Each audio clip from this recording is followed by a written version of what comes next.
आज times network एक ऐसे सेट पर आया है जहां का माहौल बहुत ही खुशनुमा है, गाना चल रहा है और सब लोग तालियां बजा रहे हैं। पर मैं क्या बताऊंगी, मेरे से पहले सना बताएंगी कि एग्जैक्टली क्या हो रहा है, क्योंकि वही है यहाँ की हाईलाइट।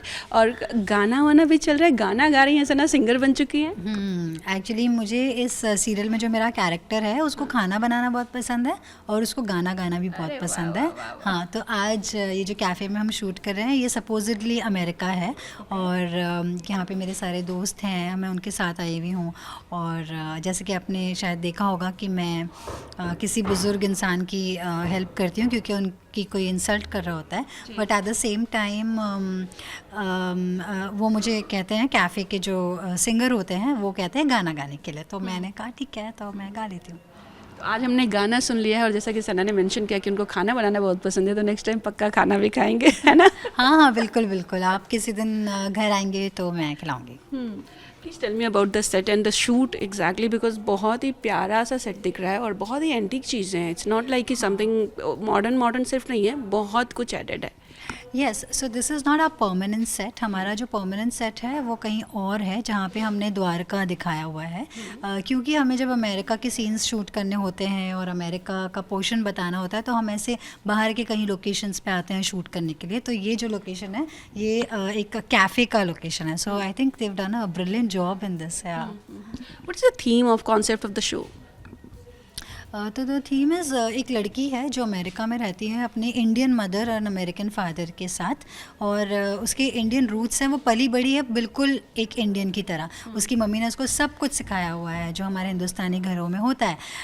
उनकी नानी के साथ और उनकी मम्मी का मन मुटाव है, वो दोनों बात नहीं करते एक दूसरे से, और मम्मी की एक ख्वाहिश है कि माँ के पास वापस से एक बार मिल लूँ या जाऊँ या वापस से पैचअप हो जाए।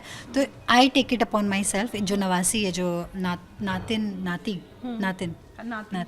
अच्छा, जो ग्रैंड डॉटर है नानी की नातिन ना, तो जो नातिन है वो अपने ऊपर ये जिम्मेदारी ले चुकी है कि मम्मी और नानी का पैचअप करवाऊंगी। तो उस मोटिव से वो इंडिया आती है, द्वारका, और वहाँ पे अपनी नानी की फैमिली में उनके साथ रहने लगती है, अपनी आइडेंटिटी ना बताते हुए। It's Gujarati, correct? It's Gujarati, या माय फर्स्ट रीजनल एंड या इट्स माय फर्स्ट टाइम।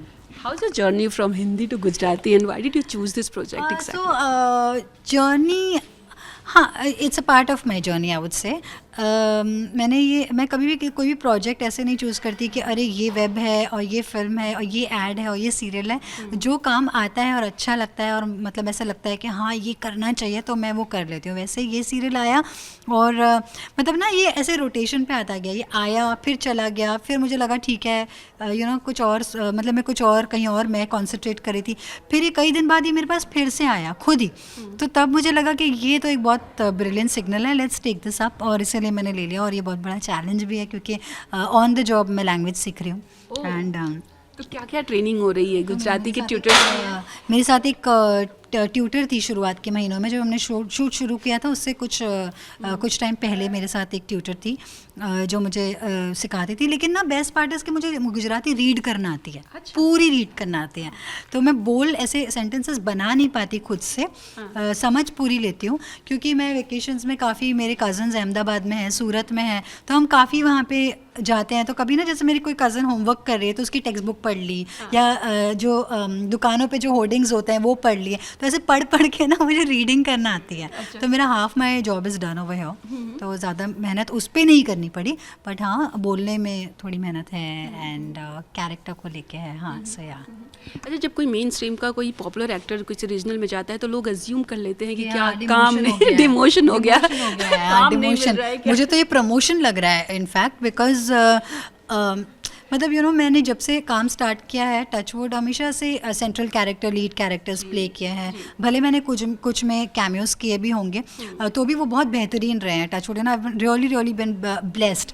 और इतने टाइम बाद भी एक फ्रेश फेस की तरह आना किसी शो में, या फेस ऑफ द शो रहना, इतने ब्रिलियंट प्रोमोज आए हैं, फिर से आप बार बार हीरोइन के अवतार में आते रहते हो, तो I think it's a blessing कि आप ऐसे नहीं लगता है कि अरे बहुत देख लिया ये चेहरा, अब इसको लीड में लेंगे भी तो कोई बहुत अलग शो होगा तो लेंगे, but coming as a fresher every time has been a blessing, so I wouldn't call it a demotion at all, in fact ये प्रमोशन ही है एंड ये सस्टेन्ड है, इसलिए मुझे बहुत ब्यूटीफुल लगती है journey. Yeah but Hindi is there, no, it's not that you have shifted. Not, of course I am an actor. अभी हिंदी, इसके बाद क्या पता मैं आपको कोई मराठी में दिख जाऊँ, तेलुगु में दिख जाऊँ, हिंदी तो है ही, वो तो है ही, लेकिन या ऐसा लैंग्वेज को लेके कोई बैरियर नहीं है। It's my job, I am an actor और मैं प्रोजेक्ट वाइज एक्टिंग करती हूँ, अपने कैरेक्टर पे और अपने प्रोजेक्ट पे ध्यान देती हूँ।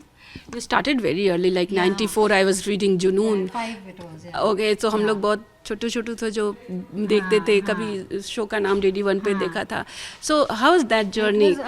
DD1 का तो एक शो था, पर एक ZTV का भी था, ये दोनों अपने टाइम में बहुत पॉपुलर, जब हम छोटे थे तो अपने आप में बड़े पॉपुलर शोज थे, हसरतें एंड जुनून, ये दो शोज बहुत पॉपुलर थे। सो या मैं ऐसे टीनी मिनी चाइल्ड एक्टर थी उसमें लेकिन उसके बाद मैंने एक्टिंग कंटिन्यू नहीं की, because I became an RJ, मैं रेडियो जॉकी रही हूँ काफ़ी साल तक विद रेडियो मिर्ची, and till 21 I was doing a show with them, तो simultaneously TV and acting is happening, so yeah, that way. But how was your journey, acting की और रेडियो जॉकी की both? ब्यूटीफुल, अमेजिंग, बिकॉज बीच में तो एक phase आया था जब दोनों चीज़ें साथ में कर रही थी, और वहाँ भी डेली कर रही थी और टीवी में भी डेली कर रही थी, बट वो मुझे कहीं ना कहीं ब्रेक लगाना पड़ा, बिकॉज मेरा दिमाग काम करना बंद कर चुका था तब तक, बिकॉज दो चीज़ें आप नहीं कर सकते professionally, like every day morning to afternoon वहाँ करो, आफ्टरनून टू मिडनाइट आप शूट कर रहे हो, रोज़ कर रहे हो, तो ये डिफ़िकल्ट हो गया था मेरे लिए बीच में, that's why I had to like balance it out, and both are beautiful, like both are my professions.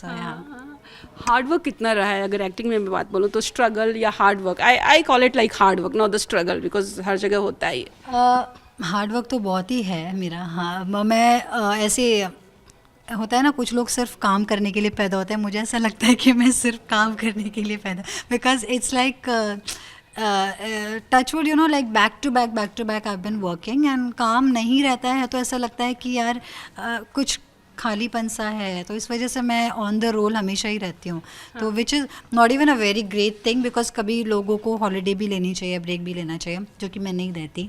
तो या ऐसा है, इसमें इसको अगर आप हार्ड वर्क में गिनते हैं तो फिर हार्ड वर्क है।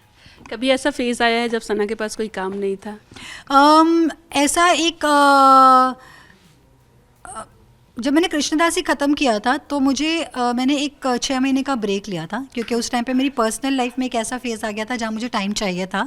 It was whatever you can call it, एक हैप्पी फेज़ था, तो वो जीने के लिए मुझे टाइम चाहिए था, तो इसलिए मैंने वो 6 महीने का ब्रेक लिया था। वो डेलिब्रेट ब्रेक था, अदरवाइज इतना लंबा break I can't even think of. Yeah no. तो how was that period, like थोड़ा सा ऐसा मेंटल होता है ना कि आप तो डिप्रेस हो जाते हो? नहीं, डिप्रेस नहीं, मैंने जैसे कहा कि एक हैप्पी फेज को जीने के लिए मैंने ब्रेक लिया था, तो डिप्रेशन की तो बात ही नहीं है, वो तो मतलब एक टाइम था जहाँ मुझे उसको टाइम देना था, तो मैं इसलिए मैंने छोटा सा ब्रेक लिया था। बेस्ट प्रोजेक्ट आपका कौन सा रहा है? कृष्णदासी तो काफ़ी पॉपुलर था, लोग ने बहुत पसंद किया। कृष्णदासी पॉपुलर था, गुस्ताख दिल पॉपुलर था, जिसमें मैं लाजो थी, तो आज भी काफ़ी लोग अगर मैसेज करते हैं तो लाजो लिखते हैं। प्रतिज्ञा, जिसके आजकल मीम्स भी चल रहे हैं सज्जन सिंह के साथ, गंगा वाले, तो प्रतिज्ञा में मैं गंगा बनी थी, वो भी काफ़ी पॉपुलर रहा। बट एक शो है जो बच्चों में बड़ा फेमस हुआ था और बहुत इमोशनली कनेक्टेड थी मैं उस शो से, इट्स कॉल्ड भूतू, जो बहुत लोग नहीं जानते हैं, बट वो इतना सुंदर शो है कि अब तक कि अगर मैं अपना किसी प्रोजेक्ट को मैं बेस्ट मानती हूँ, जिसमें मैंने बेस्ट काम किया हो, बेस्ट लगी हूँ या बेस्ट स्टोरी लाइन हो, वो भूतू थी। भूतू है। हाँ। What about other, like OTT के बारे में आपका क्या ख्याल है? Do you think it's a like great medium जहाँ पे टीवी और बॉलीवुड के बीच में एक ब्रिज बना हुआ है और बहुत ज़्यादा चांस मिल रहा है काम करने का? हाँ, और इतना टीवी करने के बाद आई हैव बीन लकी। मुझे लास्ट ईयर मैंने स्कैम 2003 किया हंसल मेहता सर के साथ, और उसमें मैं नफीसा बनी थी, अब्दुल तेलगी की वाइफ। तो OTT तो हर एक्टर का ड्रीम होता ही है कि अगर स्पेशली आप इतने साल से टीवी कर रहे हैं तो आपका मन होता ही है कि अब वेब में जाएं, अब करें। तो हाँ, तो इट्स ग्रेट, आई मीन क्या ही बोलूँ मैं इसमें, इट्स अमेजिंग। और फिल्मों में भी आपने किया ही है? हाँ, लेकिन फिल्मों में ना मैंने ऐसा डेलिबरेटली जाके नहीं किया कि मैं फ़िल्म को ऑडिशन दूँ और ये फ़िल्म मुझे ऐसे मिले। वो सिंघम में किया था 2011 में, जब मैं हीरोइन की सिस्टर का रोल प्ले कर रही थी, तो वो भी मतलब ऐसे ऑडिशन दिया और मिल गई और कर लिया, मतलब वैसा है। ऐसा नहीं है कि ख़ास फोकस करके कि अब फिल्मों में जाते हैं। हाँ। जैसे मैंने कहा कि प्रोजेक्ट आते गए और मैं करती चली गई और मैं करती जा रही हूँ, तो ये वैसा ही मेरा जर्नी रही है। तो इज़ इट नॉट लाइक ये ड्रीम कि लोगों का होता है कि बॉलीवुड में जाना है? नहीं नहीं, ऐसा तो कुछ भी नहीं है, नहीं। अच्छा एक्टर बन के रहना है, अच्छे एक्टरों में नाम शुमार हो, ये ड्रीम है। Okay. अच्छा, what are the differences you see in regional and mainstream? Regional and main stream difference is nothing. In fact जब मैं OTT भी कर रही थी तो मुझे लग रहा था अरे हम टीवी में भी तो ऐसे ही करते हैं, बस इतना था कि टीवी में क्योंकि जब आप सेंट्रल कैरेक्टर हो, लीड हो, तो आप हर शॉट में हर सीन में होते हो। OTT में क्या होता है, स्प्रेड आउट हो जाता है, इतने सारे एक्टर्स होते हैं या कम भी अगर होते हैं तो आपके सीन, एटलीस्ट मेरे साथ तो ऐसा हुआ क्योंकि कहानी अब्दुल तिलगी की थी और इतने सारे उसमें किरदार थे कि मेरे लिए बस एक डिफरेंस रहता था वहाँ पर कि अरे इतना रुकना पड़ता है क्या, मतलब यू नो लाइक अरे 4 घंटे हो गए मेरा सीन नहीं लगा, ऐसे कैसे हो सकता है। तो ये था। और रीजनल में भी हम बिल्कुल जैसे हम हिंदी डेली सोप करते हैं एग्जैक्टली वैसा ही है, मतलब कोई डिफरेंस नहीं है। क्या क्या खाली एक ज़बान का डिफरेंस है बस, और कुछ नहीं है। और realities, big boss and all? मैं एक बार उनके साथ मीटिंग भी हुई थी, मैं तब स्कैम कर रही थी तो मेरे डेट्स उस वक्त नहीं थे, तो म्यूचुअली वो जो भी नहीं हुआ। एंड इस बार भी मुझे अभी ये वाले बिग बॉस OTT से कॉल आया था। ऑफ कोर्स मैं ये शो कर रही हूँ यूनाइटेड स्टेट ऑफ गुजरात, सो मेरे डेली सोप आप करते हो तो आपको किसी चीज़ के लिए डेट्स नहीं होते, और अगर आप बिग बॉस करते हो तो भी आपको किसी चीज़ के लिए डेट्स नहीं होते जब तक आप उस घर में हो। तो या thank you so much and all the very best. Thank you so much. और please United State of Gujarat देखिए। आई नो गुजराती शो है, सारे लोग गुजराती नहीं बोलते, बट जो बोलते हैं वो तो ज़रूर देखिए, जो नहीं बोलते हैं वो भी देखिए, आपको अच्छा लगेगा show. Thank you. Thank you.